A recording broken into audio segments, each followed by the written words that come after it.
നമ്മൾ ഓണൊക്കെ കഴിഞ്ഞ് ഒരു ട്രിപ്പിന് പോവാം കേട്ടോ. അപ്പോൾ ദേ രാവിലെ തന്നെ ബ്രേക്ക്ഫാസ്റ്റ് കഴിക്കുകയാണ്. 4:30 ആയപ്പോൾ എഴുന്നേറ്റതാട്ടോ. ചിക്കൻ കറി റെഡിയാക്കാനുണ്ട്. അതുപോലെ തന്നെ ഗ്രേവി വേണ്ടവർക്ക് ഗ്രേവി സെറ്റാക്കിയിട്ടുണ്ട്. പിന്നെ റൈസ് നമ്മളിങ്ങനെ ഓരോന്ന് സെപ്പറേറ്റ് ആയിട്ട് കൊടുത്തിരിക്കുന്നു ഓരോരുത്തർക്ക്. അപ്പോൾ ഒരാൾ വെജിറ്റേറിയൻ കറികൾ ഉണ്ടാക്കും, അതുപോലെ തന്നെ വെജിറ്റേറിയൻ വേണ്ടവർക്ക് അങ്ങനെ. പിന്നെ ഒരു ടീം, അതായത് നമ്മൾ ചിക്കനും ഗ്രേവിയുമാണ് റെഡിയാക്കിയിട്ടുള്ളത്. പിന്നെ അടുത്ത ഫാമിലി എന്ന് വെച്ചാൽ റൈസാണ് റെഡിയാക്കിയിട്ടുള്ളത്. അപ്പോൾ 3 ഫാമിലി ആയിട്ടാണ് നമ്മൾ പോകുന്നത്. അപ്പോൾ 3 പേർക്കും 3 കാര്യങ്ങൾ സെപ്പറേറ്റ് ചെയ്ത് കൊടുത്തു. കാരണം അവിടുത്തെ ഫുഡ് അത്ര നല്ലതല്ല. അപ്പോൾ നമ്മളത് കാരണമായിട്ട് അവിടെ നിന്ന് കൊണ്ടുപോകുന്നത്. അപ്പോൾ നമുക്ക് നല്ല ഫുഡ് കഴിക്കാമല്ലോ. പിന്നെ രാവിലത്തെ ഫുഡ് നമ്മൾ വീട്ടിൽ നിന്ന് കഴിച്ചിട്ട് തന്നെയാണ് പോകുന്നത്. അപ്പോൾ പിന്നെ അതിൻ്റേതായിട്ടുള്ള ബുദ്ധിമുട്ടില്ല. ഹോട്ടലിലൊക്കെ നിർത്തിക്കഴിഞ്ഞാൽ അത്യാവശ്യം നല്ല പോലെ സമയം പോവും. നമ്മൾ ഏകദേശം ഒരു അരമണിക്കൂറോളം വെയിറ്റ് ചെയ്യേണ്ടി വരും. പിന്നെ ഫുഡ് കഴിച്ച് എല്ലാവരും പോകുമ്പോൾ തന്നെ ഒരു 3/4 മണിക്കൂറോളം ഏകദേശം പിടിക്കും. അപ്പോൾ അത് കാരണം നമ്മൾ വീട്ടിൽ നിന്ന് തന്നെ കഴിച്ചു പോകുന്നത്. അങ്ങനത്തെ അപ്പോൾ നമുക്ക് വേഗം എത്താനായിട്ട് സാധിക്കുമല്ലോ. നമ്മൾ വേഗം പോകണം എന്നൊക്കെ വിചാരിച്ചതായിരുന്നു. പക്ഷേ വീട്ടിൽ നിന്ന് ഒരു 6:15 ആ സമയത്തൊക്കെ നമുക്ക് ഇറങ്ങാൻ പറ്റിയിട്ടോ. ഒരു 6 മണിക്കൊക്കെ പോകണം എന്നൊക്കെ വിചാരിച്ചതായിരുന്നു. പക്ഷേ അത് നടന്നില്ല. അങ്ങനത്തെ നമ്മൾ ഏകദേശം തൃശ്ശൂരൊക്കെ കഴിഞ്ഞു കേട്ടോ. കുതിരാനൊക്കെ ഞാൻ കണ്ടിട്ടുണ്ടായിരുന്നില്ല. പക്ഷേ ഇപ്പോഴാണ് ശരിക്കും കണ്ടത്. നല്ല അടിപൊളി ഫീലായിരുന്നു കേട്ടോ അതിൻ്റെ ഉള്ളിൽ കൂടെ പോകുമ്പോൾ. അങ്ങനത്തെ നമ്മൾ ഏകദേശം നമ്മുടെ മലനിരകളൊക്കെ കാണാനായിട്ട് തുടങ്ങിയിട്ടുണ്ട്. ചെറിയ ചെറിയ അരുവികളൊക്കെ കാണുമ്പോൾ തന്നെ നമുക്കൊന്ന് നിർത്താനും അതുപോലെ തന്നെ അവിടെ ഇറങ്ങാനൊക്കെ നമുക്ക് തോന്നും. പിന്നെ നമുക്ക് റോഡ് ഭയങ്കര ബ്ലോക്കായിരുന്നു കേട്ടോ. കുറേ നേരം നമുക്ക് ബ്ലോക്കൊക്കെ കിട്ടി. പിന്നെ നമുക്ക് വണ്ടി നിർത്താനുള്ള സൗകര്യങ്ങളൊക്കെ കുറച്ച് കുറവായിരുന്നു. അപ്പോൾ അത് കാരണം നമുക്ക് ഇറങ്ങാനൊന്നും പറ്റില്ല. ഇതുപോലെ വീഡിയോസൊക്കെ എടുക്കുക, അതുപോലെ തന്നെ നമുക്ക് പ്രകൃതിയുടെ ഭംഗിയൊക്കെ ആസ്വദിക്കാം. ഈ റോഡ് സൈഡിൽ കൂടെ പോകുമ്പോൾ തന്നെ നമുക്കൊരു ഫീലാണ് ട്രിപ്പ് പോയി തന്നെ. പിന്നെ നമുക്ക് അവിടെ എത്തുമ്പോൾ ഇനി ബാക്കി കാഴ്ചകളൊക്കെ നമുക്ക് കാണാം. അപ്പോൾ നമ്മൾ നെല്ലിയാമ്പതിക്കാട്ടോ പോകുന്നത്. അത് ഞാൻ പറയാൻ മറന്നു. അപ്പോൾ നെല്ലിയാമ്പതിക്കാണ് നമ്മളിന്ന് പോകുന്നത്. നമ്മുടെ ഫാമിലിയിൽ ആരും നെല്ലിയാമ്പതിയിൽ പോയിട്ടില്ല. ഞങ്ങൾ മൂന്നാർ, അതുപോലെ തന്നെ അതിരപ്പള്ളി, പിന്നെ ഊട്ടി, ഇങ്ങനത്തെ സ്ഥലങ്ങളിലൊക്കെ നമ്മൾ ഫാമിലിയായിട്ട് പോയിട്ടുണ്ട്. അപ്പോൾ നെല്ലിയാമ്പതിയിൽ പോയിട്ടില്ല. അപ്പോൾ അതും കൂടെ ഒന്ന് എക്സ്പീരിയൻസ് ചെയ്യാമെന്ന് വിചാരിച്ചിട്ടാട്ടോ എല്ലാവരും കൂടെ ഫാമിലിയായിട്ട് പോകുന്നത്. പോകുന്ന വഴി ട്രാവലറിൽ പാട്ടും ഇതൊക്കെ വെച്ച് നമുക്കൊരു പ്രത്യേക ഫീലാണ്. നമ്മൾ ഫ്രണ്ട്സിൻ്റെ ഒപ്പം പോകുന്നതും നമ്മുടെ ഫാമിലിയുടെ ഒപ്പം പോകുന്നതും ഭയങ്കര വ്യത്യാസമുണ്ട്. രണ്ടും അടിപൊളിയാണ് കേട്ടോ. അപ്പോൾ അതേ നമുക്ക് മലകളൊക്കെ കാണാനായിട്ട് തുടങ്ങിയിട്ടുണ്ട് കേട്ടോ ചെറുതായിട്ട്. പിന്നെ ഈ മരങ്ങളും ഇതൊക്കെ കാരണം നമുക്ക് ഫുള്ളും കാണാനായിട്ട് പറ്റിയില്ല. പിന്നെ അതിൻ്റെ ഇടയിൽ ഒരു വ്യൂ പോയിൻ്റ് കണ്ടപ്പോൾ ഞങ്ങളെല്ലാവരും നിർത്തി. എല്ലാ വണ്ടിക്കാരും നിർത്തുന്നുണ്ട്. നല്ലൊരു വ്യൂ പോയിൻ്റ് ആയിരുന്നു അത്. ഫോട്ടോസൊക്കെ എടുക്കാനായിട്ട് പ്രത്യേക ഒരു ഭംഗിയാണ്. സൈഡ് ഇതുപോലെ ഒരു കൈവരി കെട്ടിയിട്ടുണ്ട്. പിന്നെ അതിന് ശേഷം പുറത്തേക്ക് ഇങ്ങനെ നമ്മളൊരു ബ്രിഡ്ജ് പോലെ എന്ന് പറയില്ലേ, അതുപോലെ കെട്ടി നിർത്തിയിട്ടുണ്ട്. അപ്പോൾ അങ്ങനത്തെ ഒരു വ്യൂ പോയിൻ്റ് നമുക്ക് കാണാനായിട്ട് സാധിക്കും കേട്ടോ. ആദ്യം കാണുന്നത് അതാണ്. പിന്നെ ദേ വീണ്ടും യാത്ര തുടങ്ങി. അപ്പോൾ ദേ 2 ചോക്ലേറ്റൊക്കെ തന്നു എല്ലാവർക്കും. കുറച്ച് പേര് ചോക്ലേറ്റും അതുപോലെ തന്നെ സാധനങ്ങളൊക്കെ കൊണ്ടുവന്നിട്ടുണ്ടായിരുന്നു. നമ്മളിതേ ഫസ്റ്റ് നമ്മൾ പോയത് കേശവമ്പാറയ്ക്കാട്ടോ. അപ്പോൾ അതിന് വേണ്ടി ടിക്കറ്റ് എടുക്കാനായിട്ട് നിൽക്കുന്ന സമയത്താണ് മുകളിൽ ഇഷ്ടം പോലെ കുരങ്ങന്മാർ നിൽക്കുന്നുണ്ട്. അങ്ങനത്തെ ടിക്കറ്റ് എടുത്ത് ഞങ്ങൾ മുകളിലോട്ട് ഇങ്ങനെ കയറാണ്. കേശവമ്പാറയ്ക്ക് കയറുമ്പോൾ എന്ന് വെച്ച് കഴിഞ്ഞാൽ ചെറിയൊരു ബുദ്ധിമുട്ടുള്ളൂ കേട്ടോ. പ്രായമുള്ളവർക്കൊക്കെ അത്യാവശ്യം കുഴപ്പമില്ലാത്ത വഴിയാണ്. ചെറുതായിട്ട് ചില സ്ഥലത്ത് മാത്രം ഒരു കുത്തനെ ഒരു പൊക്കം ഉണ്ടാവും. പിന്നെ നമ്മൾ നോർമലായിട്ട് പോകുന്ന വഴി പോലെ തന്നെ ചുറ്റും കാടാണേ. മരമഞ്ഞൾ ഇതിൻ്റെ തോട്ടമൊക്കെ ഉണ്ട്, നമുക്ക് ഈ സൈഡിൽ കാണാനായിട്ട് സാധിക്കും. അങ്ങനത്തെ നേരെ കുറേ കല്ലും മുള്ളൊക്കെ നിറഞ്ഞ വഴികളെന്ന് പറയില്ലേ, അതുപോലെ തന്നെ കേട്ടോ. നല്ല കല്ലൊക്കെ ഉള്ള ഒരു റോഡാണ്. നമ്മൾ ആദ്യം കയറുമ്പോൾ തന്നെ ഭയങ്കര ഒരു കുത്തനെ നമുക്ക് തോന്നും. എങ്കിലും അത്ര ബുദ്ധിമുട്ടില്ലാണ്ട് നമുക്ക് കയറാൻ പറ്റും കേട്ടോ. ഇപ്പോൾ പ്രായമുള്ളവർക്കായാലും നമുക്ക് കയറാൻ പറ്റുന്നൊരു വഴിയാണ്. നമ്മുടെ കൂടെ ഉണ്ടായിരുന്നു കുറച്ച് വയ്യാത്തവരൊക്കെ ഉണ്ടായിരുന്നു. പക്ഷെ എല്ലാവരും കയറിയിട്ടോ കേശവമ്പാറയ്ക്ക്. നമുക്ക് മറ്റ് മലകളൊക്കെ കയറുന്ന അത്ര ബുദ്ധിമുട്ടൊന്നുമില്ല. പിന്നെ ആ ഒരു മലയുടെ ആ ഒരു സൈഡ് എത്തുമ്പോൾ മാത്രം നമുക്ക് ഒരാളുടെ ഒരു ഹെൽപ്പൊക്കെ ഉണ്ടെങ്കിൽ ഒന്ന് പിടിച്ച് കയറാം. അല്ലാതെ വലിയ കുഴപ്പമില്ലാത്ത വഴികളാണ്. പിന്നെ ഈ കല്ലൊക്കെ ഇട്ടിട്ടുള്ളതുകൊണ്ട് നമുക്ക് അതിലൊക്കെ ചവിട്ടി കടക്കുമ്പോൾ ചെറിയ ബുദ്ധിമുട്ട് തോന്നും. പിന്നെ ഉള്ള ഒരു പ്രശ്നം എന്ന് വെച്ചാൽ ഇവിടെ അട്ടേര ഭയങ്കര ശല്യമുണ്ട് കേട്ടോ. നമ്മൾ പോയ ഒരാളെ കടിക്കുകയുണ്ടായി. അങ്ങനത്തെ കേശവമ്പാറ എത്തിയിട്ടുണ്ട്. ഇനി നമുക്ക് മുയലോട്ട് കയറി നോക്കാം കേട്ടോ. നമുക്കൊരാളെ ഹെൽപ്പ് ഉണ്ടെങ്കിൽ നല്ലതാണ്.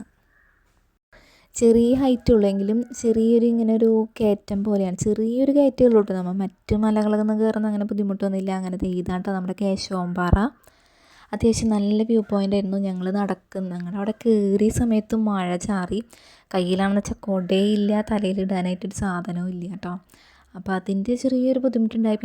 പിന്നെ കുറച്ച് കഴിഞ്ഞപ്പോൾ നല്ല വെയിൽ വന്നു കേട്ടോ. അത് കാരണം കൊണ്ട് നമുക്ക് വലിയ ബുദ്ധിമുട്ടില്ലാണ്ട് പോയി. അല്ലെങ്കിൽ നമ്മൾ എവിടെ പോയി ഒളിക്കാനാണ്.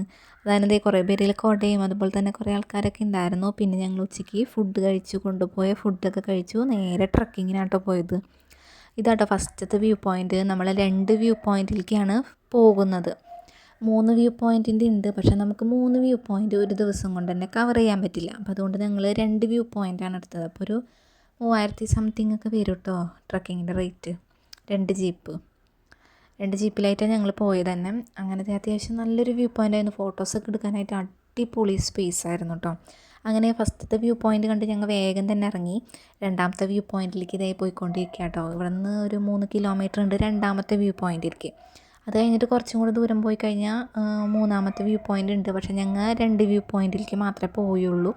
ട്രക്കിങ് നല്ല അടിപൊളിയായിരുന്നു. ട്രക്കിങ്ങിന് പോകാത്തവരാണെന്ന് വെച്ച് കഴിഞ്ഞാൽ അത്യാവശ്യം കുഴപ്പമില്ല, ഹെൽത്തിന് അത്യാവശ്യം കുഴപ്പമൊന്നും ഉണ്ടാവില്ല. പിന്നെ ചെറിയ കാലുവേദന അങ്ങനെയൊക്കെ ഉണ്ടാവുള്ളൂ. അങ്ങനെ നമ്മളിത് അടുത്ത വ്യൂ പോയിൻറ്റിലേക്ക് എത്താറായിട്ടോ. അടുത്ത വ്യൂ പോയിൻ്റ് എന്ന് വെച്ചാൽ കൂടുതൽ നമ്മൾ മലയുടെ നല്ലൊരു വ്യൂ കിട്ടുകയാണ്. അങ്ങനെ ഇതാട്ടോ നമ്മുടെ രണ്ടാമത്തെ വ്യൂ പോയിൻ്റ്. അത്യാവശ്യം നല്ല അടിപൊളി സ്ഥലമായിരുന്നു. നമുക്ക് കുറേ ഫോട്ടോസൊക്കെ എടുക്കാം. നമ്മളിങ്ങനെ കാണുമ്പോൾ അടിയിലേക്ക് ഭയങ്കര കുത്തനെയാണെന്നൊക്കെ തോന്നും. പക്ഷെ നമ്മൾ അടുത്ത് ചെല്ലുമ്പോഴാണ് കുറച്ചും കൂടി ഇങ്ങനെ അടിയിലേക്ക് ഇങ്ങനെ നിൽക്കുന്ന പോലെ തോന്നാം കേട്ടോ. നമുക്ക് നടക്കാനൊക്കെ പറ്റും സൈഡിൽ കൂടെ ഒക്കെ. അങ്ങനത്തെ ട്രക്കിംഗ് ഒക്കെ കഴിഞ്ഞ് ഞങ്ങൾ തിരിച്ച് പോകുന്ന വഴി കാട്ടാനേനൊക്കെ കണ്ടു കേട്ടോ. നമ്മുടെ സൈഡിൽ നിൽക്കുന്നുണ്ടായിരുന്നു. പിന്നെ വലിയ ഉപദ്രവമൊന്നും ഇല്ലാത്തവരാണെന്ന് അവർ പറഞ്ഞു. സൈഡിൽ കൂടെ ഞങ്ങളുടെ വണ്ടി ജസ്റ്റ് ഇങ്ങനെ പോകുമ്പോൾ തന്നെ ക്രോസ് ചെയ്ത് പോകുന്നതാണ് കേട്ടോ നമ്മൾ കണ്ടത്. ഈ ജീപ്പുകാർ അങ്ങോട്ടും ഇങ്ങോട്ടും പോകുന്നവർ പറയുന്നുണ്ടായിരുന്നു റോഡ് സൈഡിൽ ഈ ആന ഇറങ്ങിയിട്ടുണ്ട് എന്നൊക്കെ. പക്ഷേ നല്ല രസമുള്ളൊരു യാത്രയായിരുന്നു കേട്ടോ. അങ്ങനെ 2 വ്യൂ പോയിൻ്റ് കവർ ചെയ്തപ്പോൾ തന്നെ ഏകദേശം ഒരു 5 മണിയായിട്ടുണ്ട്. അപ്പോൾ 3 വ്യൂ പോയിൻ്റ് നമുക്ക് കവർ ചെയ്യാനായിട്ട് ഒരു ദിവസം കൊണ്ട് പറ്റില്ല. അപ്പോൾ നമ്മൾ 2 ദിവസത്തെ ട്രിപ്പൊക്കെയാണ് പ്ലാൻ ചെയ്യുന്നതെന്ന് വെച്ചാൽ 3 ദിവസത്തെ അവിടെ സ്റ്റേ ചെയ്യുന്നവർക്കൊക്കെയാണെന്ന് വെച്ചാൽ കുഴപ്പമില്ല കേട്ടോ. അങ്ങനെ നമ്മൾ പിന്നെ പോയത് പോത്തുണ്ടി ഡാമിലേക്ക് കേട്ടോ. പോത്തുണ്ടി ഡാം നല്ല അടിപൊളി സ്ഥലമായിരുന്നു. ഇത് ഇങ്ങനത്തെ അവരുടെ ഗാർഡനൊക്കെ ആട്ടോ. അവിടെ എന്തോ പ്രോഗ്രാമൊക്കെ നടക്കുന്നുണ്ട്. അങ്ങനെ അതൊന്നും കാണാനായിട്ട് നമുക്കധികം സമയമില്ല. നമ്മളവിടെ എത്തിയപ്പോൾ തന്നെ ഏകദേശം 6:20 ആയിട്ടുണ്ടായിരുന്നു. 6:20 ആ ടൈം ആയിട്ടുണ്ടായിരുന്നു. ഇതാട്ടോ നമ്മുടെ ഡാമിലേക്ക് കയറാനുള്ള സ്റ്റെപ്പ്. ഞങ്ങൾ ഇവിടെ നിന്ന് കൗണ്ട് ചെയ്തു, ഇത്ര സ്റ്റെപ്പ് ആവും, അതുപോലെ തന്നെ ഇത്ര സ്റ്റെപ്പ്. ഓരോരുത്തർ പല കൗണ്ടിങ്ങാണ് നടത്തിയത്. അങ്ങനെ ഞങ്ങൾ സ്റ്റെപ്പ് എണ്ണിയാണ് കയറിയത്. അങ്ങനെ ഞാൻ പറഞ്ഞിരുന്നത് 100 സ്റ്റെപ്പായിരിക്കും കേട്ടോ. ബാക്കി എല്ലാവരും അതിന് താഴെയാണ് സ്റ്റെപ്പ് എന്നാണ് പറഞ്ഞത്. പക്ഷേ 120 സ്റ്റെപ്പ് ഉണ്ടായിരുന്നു നമ്മുടെ പോത്തുണ്ടി ഡാമിലേക്ക് കയറാനായിട്ട്. അങ്ങനെ ഞങ്ങളെല്ലാവരും കൂടെ സ്റ്റെപ്പ് കയറാണ്. ഒരു സൈഡിൽ കൂടെ അങ്ങോട്ട് കയറുന്നവരുണ്ട്, ഒരു സൈഡിൽ കൂടെ ഇറങ്ങുന്നവരുണ്ട്. ഞങ്ങൾ കറക്റ്റ് മുകളിലെത്തിയപ്പോൾ 6:30ക്ക് അത് ക്ലോസ് ചെയ്യും. കാരണം മുകളിൽ നിന്ന് അവർ വിസിലടിച്ചത് ആൾക്കാരൊക്കെ ഇറക്കി തുടങ്ങി. ഞങ്ങൾ പറഞ്ഞു ഞങ്ങളിപ്പോൾ തന്നെയല്ലേ കയറിയിട്ടുള്ളൂ എന്നൊക്കെ പറഞ്ഞിട്ട് അവർ സമ്മതിച്ചിട്ടുണ്ടായില്ല. പിന്നെ ഞങ്ങൾ കുറേ നേരം അവിടെ നിന്ന് ഫോട്ടോസൊക്കെ എടുത്തിട്ട് ഇറങ്ങിയുള്ളൂ കേട്ടോ. കാരണം അതിൻ്റെ മുകളിൽ ഇഷ്ടം പോലെ ആൾക്കാരായിരുന്നു.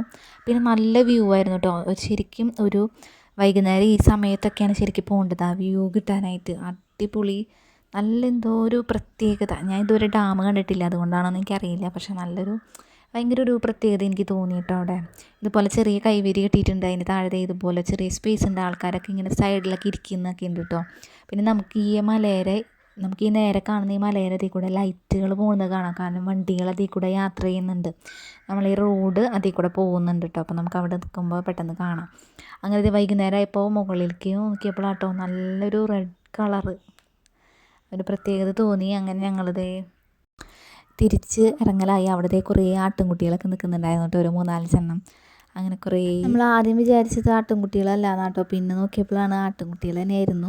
അങ്ങനെ തിരിച്ച് സ്റ്റെപ്പ് ഇറങ്ങുമ്പോൾ ഏകദേശം നല്ല പോലെ ഇരുട്ടായിട്ടുണ്ടായിരുന്നു കേട്ടോ. അവിടെ ലൈറ്റൊക്കെ ഇട്ട് തുടങ്ങിയിട്ടുണ്ടായിരുന്നു ഗാർഡനിൽ.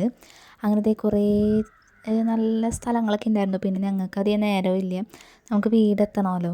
അത്യാവശ്യം നല്ല ലോങ്ങും ഉണ്ട്. അപ്പോൾ അത് കാരണം ഞങ്ങൾ വേഗം പോകുന്നു കേട്ടോ അവിടെ നിന്ന്.